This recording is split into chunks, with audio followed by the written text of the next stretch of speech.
The road to glory is one that is filled with thorns, in sport particularly. The constant hustle of reaching the top, outlasting opponents, making it to the record books is a pathway that is filled with bruises. But beyond the apparent guts lie hidden struggles.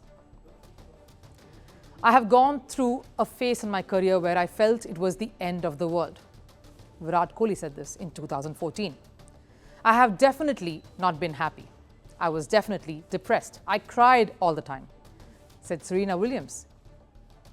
I decided to take some time off, and the main reason was I was physically and mentally ruined. Glenn Maxwell.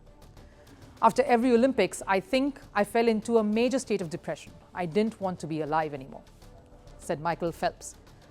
Now it happens to the best. The worst happens to even the best. Many have taken the courage to speak about it, like gymnast Simone Biles, tennis player Naomi Osaka, footballer Gianluigi Buffon, 10-time world champion Oscar de la Hoya, cricketers Jonathan Trott, Marcus Trescothick.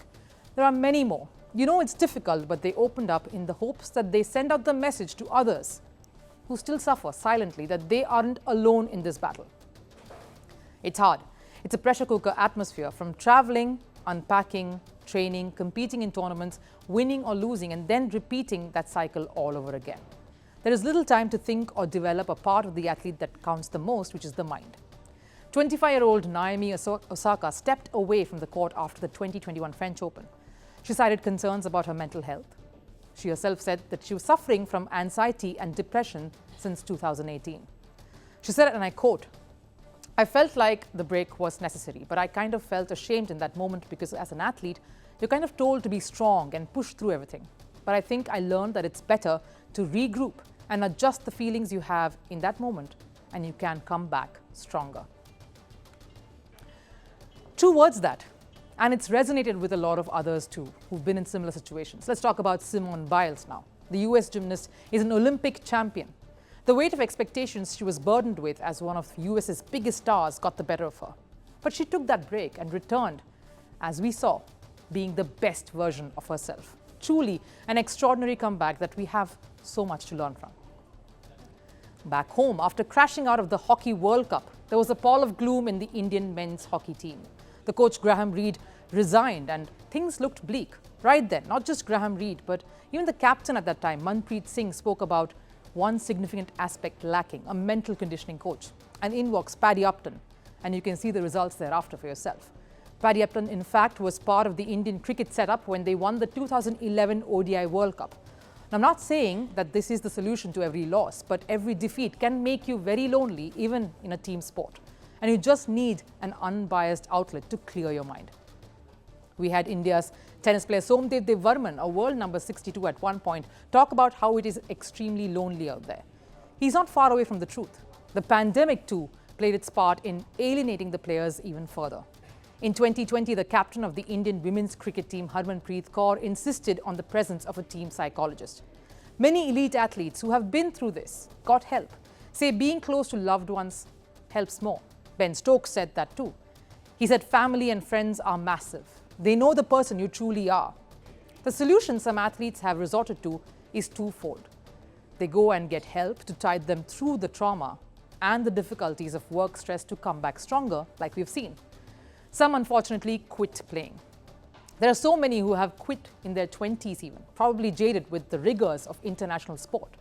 How many international outfits can show the presence of a mental coach? Not just the players, but the coaches need help too. The pressure takes a toll on everyone associated with the team. The pressure of showing results, of winning. And it's not just a few instances thrown in like we've spoken about. It's larger than you think. The National Library of Medicine conducted a study in the US. This was to investigate mental disorders among Norwegian elite athletes. A group of athletes underwent technical procedures for the assessment. And it was found that at least 74% of them were at high risk of mental disorders. And mind you, this is just a test done on athletes from Norway.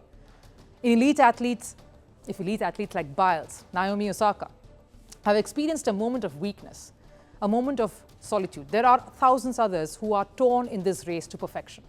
If athletes like Michael Phelps, Noah Lyles, or even Virat Kohli, who continue to excel now, still bear the brunt, imagine the thousands of athletes who are struggling to be recognized.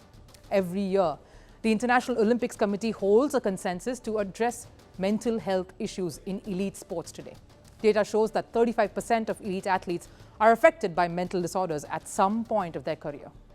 Recent instances of these stars athletes coming out and admitting about their battles are triggering a paradigm shift for the better. But how many teams or how many national, international franchises or squads really have a mental conditioning coach?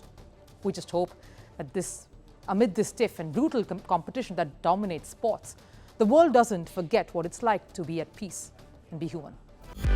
It's the dream of every cricketer, the ultimate glory. Few manage to keep their date with destiny.